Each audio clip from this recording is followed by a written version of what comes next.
عنوان: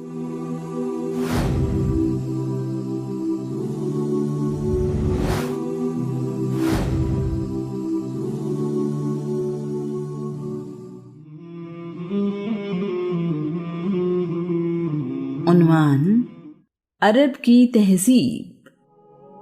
سیرت رسول کو پڑھنے کے لیے عرب کی تہذیب اور روایات کو سمجھنا بہت ضروری ہے۔ عرب تہذیب کے بنیادی قوانین جنگ اور مروت تھے۔ مال غنیمت بہت مقدس ہوا کرتا تھا۔ مال و دولت حاصل کرنے کا ایک برتر ذریعہ جنگ کے بعد ملنے والی غنیمت تھی۔ عرب مروت سے 3 معنی مراد لیتے تھے: مہمان نوازی، مظلوم کو پناہ دینا، اپنے قبیلے کے قوانین کا احترام کرنا۔ عرب ایک قبائلی معاشرہ تھا۔ قبیلہ ان کے لیے سب سے بڑھ کر تھا۔ عرب میں تنہا یعنی قبیلے کے بغیر رہنے کا کوئی تصور ہی نہیں تھا۔ قبیلے کے بغیر زندگی ناممکن تھی۔ اگر کوئی قبیلہ اپنے کسی فرد کو نکال دیتا تو کوئی دوسرا قبیلہ اسے قبول کرنے کے لیے تیار نہیں ہوتا تھا۔ دین، مذہب، صحیح یا غلط، ظلم یا مدد، سب کا انحصار قبیلے پر تھا۔ اگر قبیلے کا کوئی شخص، خواہ وہ ایک بچہ ہی کیوں نہ ہو، کسی کے لیے پناہ یا ذمہ داری کا اعلان کر دیتا تو سارے کا سارا قبیلہ اس عہد کا پابند ہوا کرتا تھا۔ اس پناہ کی تصدیق قبیلے کے سردار یا قبیلے کے عمائدین سے کروانا بھی ضروری ہوتا تھا۔ وعدہ اور اس پر قائم رہنا عرب کے لوگوں کے لیے جان سے زیادہ عزیز تھا۔ عرب مظلوم کو پناہ دیتے تو اس کے لیے اپنی جان کی بھی پرواہ نہیں کرتے تھے۔ ان لوگوں کی نظر میں مظلوم وہ تھا جو اپنے قبیلے سے نہ ہو، کسی دوسرے قبیلے سے ہو اور پناہ مانگ رہا ہو۔ ہر کسی کے لیے اپنا قبیلہ باقی قبیلوں سے بڑھ کر اور اعلیٰ تھا۔ قبیلے کا سردار پورے قبیلے پر بھاری ہوتا تھا۔ مال غنیمت کا 1/4 قبیلے کے سردار کا حصہ ہوا کرتا تھا۔ اس کے علاوہ تقسیم سے بچ جانے والا مال بھی سردار کا ہوا کرتا تھا۔ سردار کی اطاعت قبیلے کے ہر فرد پر لازم تھی۔ قبائلی عصبیت اپنے عروج پر تھی۔ اگر کوئی شخص اپنے قبیلے کی مخالفت کرتا یا ان کے مزاج اور خیالات سے مختلف ہوتا تو اپنے ہی قبیلے کے لوگوں کا اس پر ظلم و ستم جائز سمجھا جاتا تھا۔ اس کے حق میں نہ تو کوئی آواز اٹھاتا، نہ کسی کو اس پر رحم آتا۔ اگر کوئی قبیلہ اپنے کسی فرد کی ذمہ داری سے ہاتھ اٹھا لیتا تو یہ ایسے تھا جیسے اس کو سزائے موت سنا دی گئی ہو۔ قبیلے سے علیحدہ ہو جانے والے فرد کی شناخت رہتی تھی، نہ زندگی کی ضمانت۔ اب اگر اسے قتل کر دیا جائے یا غلام بنا لیا جائے تو بھی کوئی اس کی مدد کے لیے یا بدلہ لینے کے لیے نہیں آئے گا۔ کوئی انسان قبائلی پناہ میں نہ ہوتا یا بھولا بھٹکا ہوتا تو اسے غلام بنا کر بیچ دیا جاتا تھا۔ زید بن حارثہ کو اغوا کر کے غلام بنا لیا گیا۔ غلامی کا مطلب تھا کہ اب وہ انسانوں کے درجے سے نکل کر جانوروں سے بدتر زندگی بسر کرنے پر مجبور ہے۔ مسافر کو راستہ دکھاتے دکھاتے قید کر لیا جاتا۔ سلمان فارسی کو یثرب کا راستہ دکھاتے ہوئے غلام بنا لیا گیا۔ غلاموں کی منڈیاں لگتی تھیں اور خرید و فروخت ہوتی تھی۔ غلام کو قتل کرنے کی کوئی سزا نہیں تھی۔ مالک کو اس کی سانسوں پر بھی حق حاصل تھا اور اس کے جسم پر بھی۔ غلام پر ظلم کرنا مالک کا حق تھا۔ غلام کی اولاد پیدائشی غلام ہوتی تھی۔ مالک سے بھاگ کر آزادی حاصل کرنا بھی ممکن نہیں تھا۔ آزادی کا واحد راستہ غلام کی قیمت ادا کرنا یا اس کے بدلے میں غلام دینا تھا۔ کسی غلام کے لیے خود ایسا انتظام کرنا ممکن نہیں تھا۔ عرب میں 3 چیزیں بدبختی کی نشانی سمجھی جاتی تھی: اجنبی یا کمزور ہونا، غلام ہونا، سیاہ فام ہونا۔ عرب معاشرے میں اگر کوئی شخص قتل ہو جاتا تو مقتول کا قبیلہ قاتل کے قبیلے سے قصاص لیتا تھا، نہ کہ اس قاتل فرد سے۔ ان کا عقیدہ تھا کہ جب تک مقتول کا بدلہ نہ لیا جائے اسے سکون نہیں ملتا اور اس کی روح الو بن کر بیابانوں میں بھٹکتی رہتی ہے۔ وہ روح ہر وقت پیاس پیاس کہتی رہتی ہے۔ جب اس کے قتل کا بدلہ لے لیا جائے تو اس روح کو سکون مل جاتا ہے۔ اسلام سے پہلے قتل کرنا گناہ نہیں سمجھا جاتا تھا۔ اگر کوئی قبیلہ طاقتور ہوتا تو اسے خون بہا 10 اونٹ ادا کر دیا جاتا۔ یہ تھی انسانی زندگی کی کل قیمت۔ قبیلے کے افراد کی تعداد، مال، جانور، اسلحہ، علاقہ اور جنگ کرنے کی اہلیت قبیلے کو کمزور یا طاقتور بناتی تھی۔ طاقت ہی سب کچھ تھی۔ کمزور قبیلے کے لوگ کچھ مطالبہ نہیں کر سکتے تھے۔ کمزور قبیلوں کے حقوق نہ ہونے کے برابر تھے۔ ہر قبیلہ قاضی تھا اور فیصلہ کرنے میں آزاد۔ باپ کی غلطی کا بدلہ بیٹے سے اور بیٹے کی غلطی کا بدلہ باپ سے لینا عام تھا۔ ایک سردار کی خواہش پر جنگ کرتے ہوئے ہزاروں لوگوں کو قتل کر دیا جاتا تھا۔ عرب میں رہنے والوں کا اثاثہ یہ ہوا کرتا تھا: خیمہ، جو انہیں دھوپ اور گرمی سے بچاتا تھا، اونٹنی جو سواری اور دودھ کے کام آتی، تلوار جو ان کی حفاظت کے کام آتی۔ عورت کو بھی کچھ قبائل اثاثہ ہی سمجھتے تھے اور اسے دوسرے مال کی طرح سمجھا جاتا تھا۔ جانوروں کا ریوڑ، اونٹ کی سواری سب سے بہتر تصور کی جاتی تھی۔ صحرا کا سخت موسم، ریت میں چلنا اور کئی دن تک پانی کے بغیر زندہ رہنا اونٹ کی اہمیت میں اضافہ کر دیتا تھا۔ اونٹ 10 دن تک پانی پیے بغیر صحرا کے سخت موسم میں اپنی پوری قوت کے ساتھ سامان اٹھا کر سفر کر سکتا ہے۔ اس پر کمزوری کے کوئی آثار نظر نہیں آتے۔ ایسے وقت میں اس کی غذا جنگلی جھاڑیاں ہوتی ہیں۔ ایسا لگتا ہے کہ اللہ کریم نے یہ جانور پیدا ہی صحرا میں رہنے والوں کے لیے کیا ہے۔ زیادہ اونٹ رکھنے والے شخص کو امیر اور خوشحال سمجھا جاتا تھا۔ انعام و اکرام بھی عموماً اونٹوں کی صورت میں دیے جاتے تھے۔ خچر اور گھوڑے بھی سواری کے کام آتے تھے، لیکن صحرا کے سخت اور لمبے سفر کے لیے مناسب نہیں تھے۔ سفید خچر بہت قیمتی تصور کیا جاتا تھا۔ سفید خچر کو اس زمانے میں شاہی سواری کا درجہ حاصل تھا۔ بھیڑ بکریاں بھی پالی جاتی تھی۔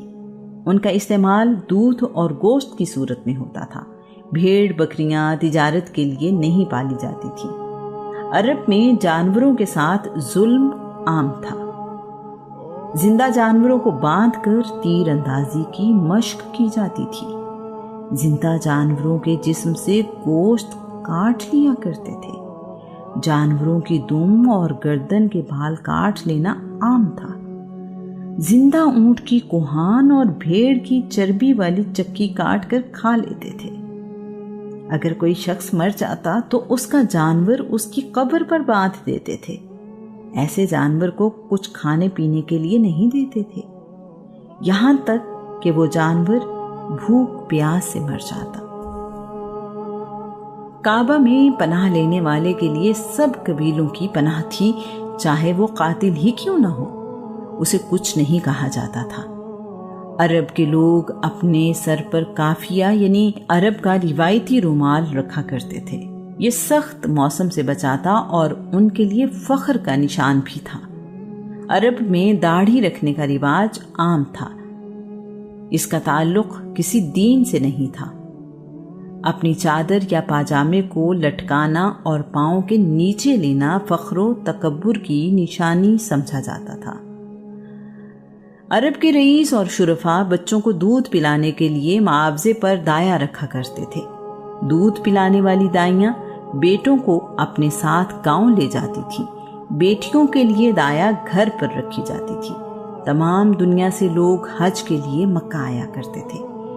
اس وجہ سے ان کی زبان میں بہت سے دوسرے الفاظ بھی شامل ہو گئے تھے۔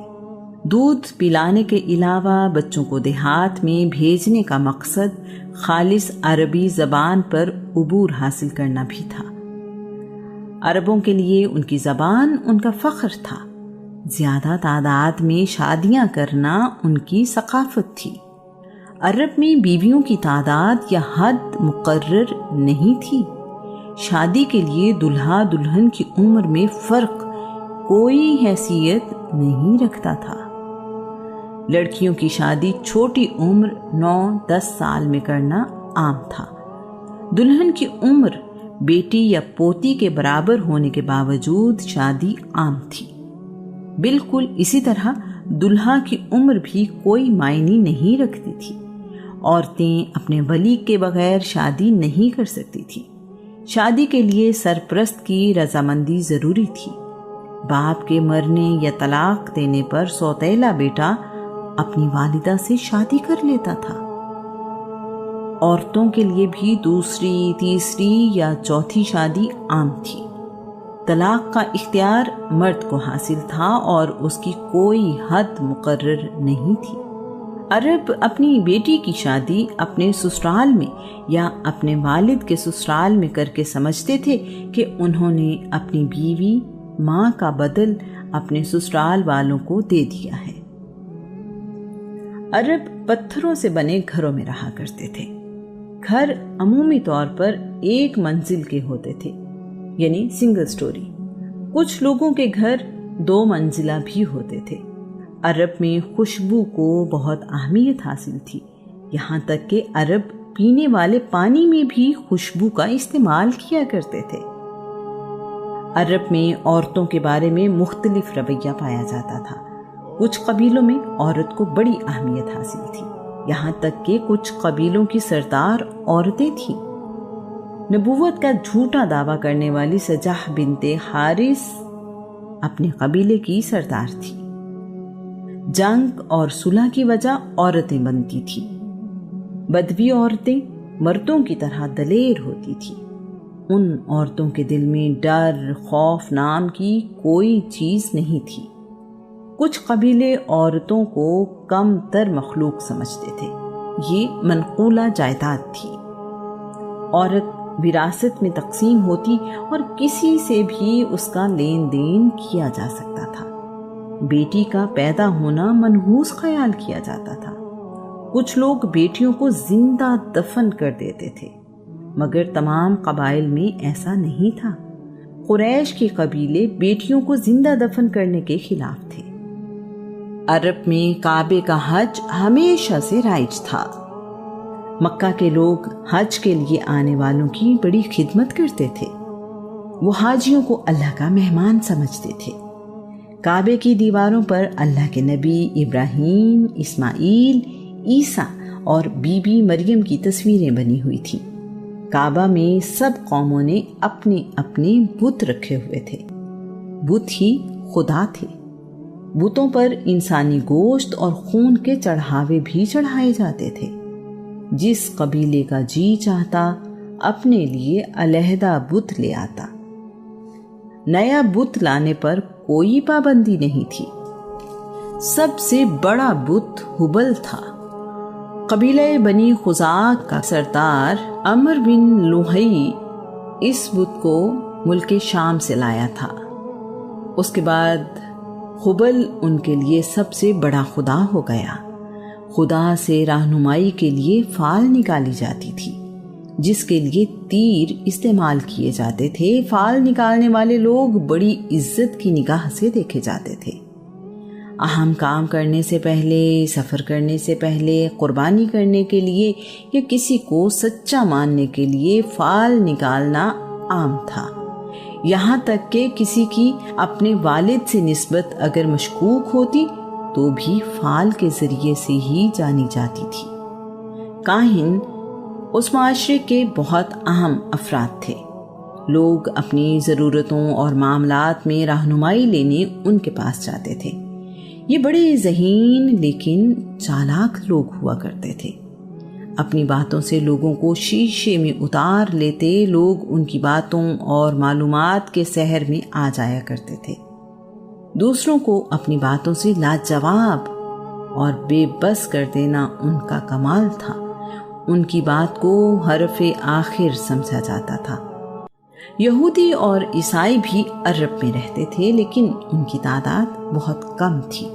مکہ میں رہنے والوں کی بڑی تعداد بت پرست تھی۔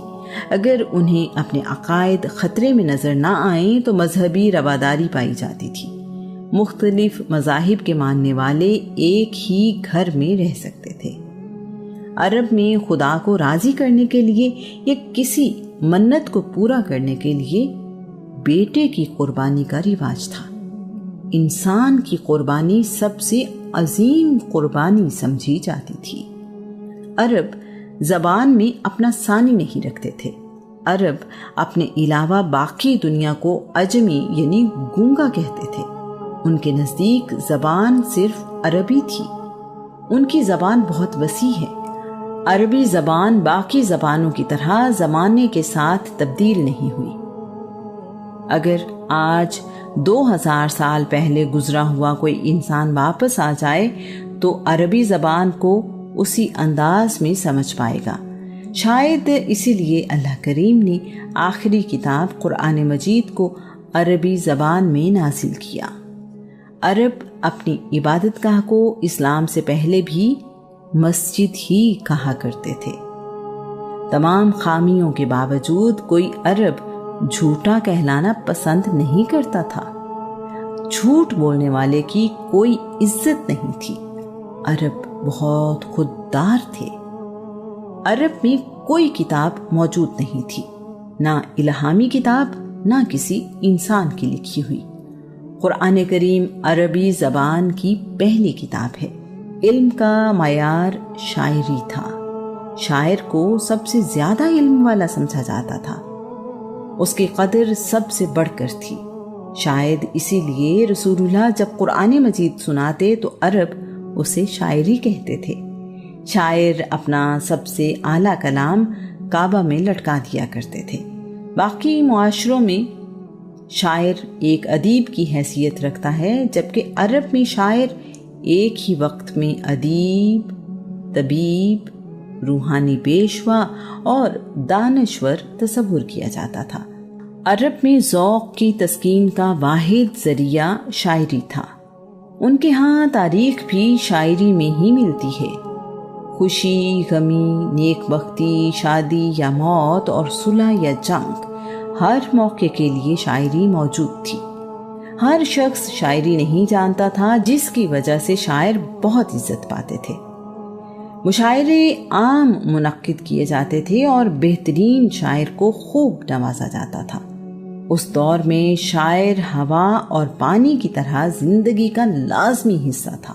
جنگوں میں بہادری کی تعریف اور دشمن کی برائیاں شاعر ہی کیا کرتے تھے۔ شاعری کرتے ہوئے ساکت حروف کا استعمال بھی عام تھا۔ قرآن مجید میں بھی ساکت حروف کسی سورہ کی ابتدا میں استعمال ہوئے ہیں، جیسے الف لام میم، کاف ہا یا عین صاد۔ اسی لیے اس زمانے میں کسی نے اس بات پر اعتراض نہیں کیا۔ اس زمانے میں آج جیسے سکول نہیں تھے۔ سب لوگ اپنے والدین اور قبیلے کے لوگوں سے ہی سیکھتے تھے۔ یہ کوئی عجیب بات نہیں تھی۔ قسم اٹھانا اور قسم اٹھوانا عرب کا عام رواج تھا۔ کسی چیز پر زور دینے کے لیے یا اہمیت بتانے کے لیے عرب قسم اٹھایا کرتے تھے۔ شاید یہ عربی زبان کا حسن ہے۔ سود خوری عام تھی۔ تجارت میں اہل عرب بہت سمجھدار تھے۔ شام، فلسطین، روم، ایران، حبشہ اور یمن میں سامان تجارت لے کر جاتے اور وہاں سے سامان لا کر عرب میں بیچتے تھے۔ قریش چونکہ کعبے کے خدمت گزار سمجھے جاتے تھے، اس لیے تجارت کے لیے جہاں بھی جاتے لوگ انہیں عزت و احترام سے ملتے۔ عرب تجارتی راستوں پر رہنے والے قبیلوں سے اچھے تعلقات رکھتے تھے تاکہ وہ مال تجارت لوٹ نہ لیں۔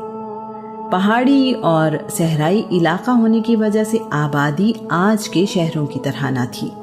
لوگ چھوٹی چھوٹی ٹولیوں میں رہتے تھے، جہاں پانی یا سبزہ دیکھتے وہیں رہنا شروع کرتے تھے۔ سال میں 4 مہینے محترم تھے۔ یہ مہینے رجب، ذیقعد، ذی الحج اور محرم تھے۔ ان مہینوں میں نہ جنگ کی جاتی نہ ہی قافلوں کو لوٹا جاتا۔ انہی مہینوں میں حج اور عمرہ ادا کیا جاتا تھا۔ کوئی مرکزی نظام تھا نہ کوئی مرکزی حکومت۔ ضرورت پڑنے پر قبائلی سردار اکٹھے ہو کر فیصلہ کرتے۔ یہ فیصلے انہی معاملات پر لاگو ہوتے جن کے بارے میں فیصلہ کیا جاتا تھا۔ باقی معاملات کے لیے قبیلے اپنا فیصلہ کرنے میں آزاد ہوتے۔ دور دور کے شہروں کو الگ ملک تصور کیا جاتا تھا۔ یہ تصور آج کے ملک کی طرح نہیں تھا۔ اس زمانے میں شہر، ملک اور بر اعظم آج کے معنی میں نہیں تھے۔ ایک ہنر اور ایک قبیلے کے لوگ ایک ہی جگہ رہتے تھے اور یہی ان کے مفاد میں تھا۔ اس طرح وہ اپنے آپ کو محفوظ سمجھتے تھے۔ چوری کرنے کی سزا اس زمانے میں ہاتھ کاٹنا تھی۔ یہ سزا الہامی کتاب زبور کے حکم کے مطابق تھی۔ عرب بہادروں کے بڑے قدردان تھے۔ بہادری عرب میں عزت کا نشان تھی۔ عرب اپنی آب و ہوا اور خوراک کی وجہ سے سخت جان تھے۔ عربوں میں تکلیفیں اور مشکلات برداشت کرنے کا حوصلہ قابل تعریف تھا۔ عرب میں مسلمان ہونے والے غلام اور کنیزیں ظلم و ستم سہتے رہے مگر اپنے دین پر قائم رہے۔ اس کی وجہ ان کا اپنے دین پر یقین اور عرب میں رہنے کی وجہ سے برداشت کا حوصلہ تھا۔ بدلہ لینا عرب کے رہنے والوں کی جبلت میں شامل تھا۔ وہ بدلہ لینے کا کوئی موقع ہاتھ سے جانے نہ دیتے تھے۔ دشمن کی لاشوں کی بے حرمتی کی جاتی تھی۔ ان کے ناک، کان وغیرہ کاٹ لیے جاتے تھے۔ اسی طرح سر بھی کاٹ کر لے جاتے تھے۔ وہ لوگ قتل کرنے کے بعد قتل کیے جانے والے کے اعضاء یادگار کے طور پر اپنے پاس رکھتے تھے۔ اس زمانے میں اونٹ کی قیمت 400 درہم تھی۔ بھیڑ کی قیمت 40 درہم، یعنی ایک اونٹ قیمت میں 10 بھیڑوں کے برابر تھا۔ بکری کی قیمت 25 درہم سے زیادہ نہیں تھی۔ مکہ میں گندم کی روٹی یا نان نہایت قیمتی اور نایاب شے تھی۔ روٹی یا نان کی قیمت درہم کا 6واں حصہ تھا۔ ایک خاندان کی ایک وقت کی روٹیوں کا خرچ بکری کی قیمت کے برابر ہوتا۔ روٹی صرف امیر لوگ ہی کھا سکتے تھے۔